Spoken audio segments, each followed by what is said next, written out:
నమస్తే, welcome to 9 TV rewind. Anchor అనే మాట ఎలా వచ్చిందో తెలుసా? యాంకర్ అంటే టీవీ ఛానల్స్ లో న్యూస్ బులెటిన్ లేదా ఏదైనా షో సమర్పించే ప్రధాన పాత్ర.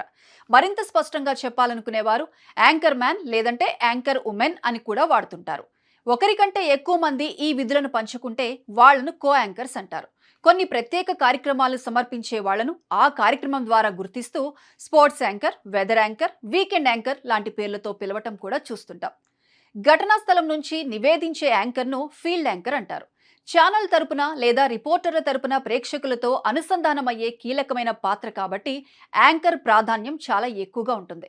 చాలా మంది దీని మూలం నౌకలకు సంబంధించిన లంగరు నుంచి వచ్చిందని అనుకుంటారు. కానీ అది నిజం కాదు. రిలే పరుగు పందెంలో ఒక్కో జట్టులో ఒకరి తర్వాత ఒకరు వరుసగా 4 అథ్లెట్స్ ఉంటారు.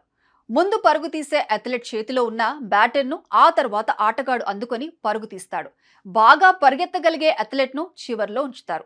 గెలుపు నిర్ణయించే స్థితిలో ఉండే ఆ ఆటగాడిని యాంకర్ అంటారు. అలాగే టీవీ వార్తలు కార్యక్రమాల్లో కూడా వివిధ దశల్లో ఎంతో మంది పాల్గొని ప్రాసెస్ చేసిన తర్వాత చివరిగా ప్రేక్షకులకు అందించే ముఖ్య పాత్ర వీళ్లదే కాబట్టి వీళ్లను కూడా యాంకర్ అని పిలుస్తున్నారు.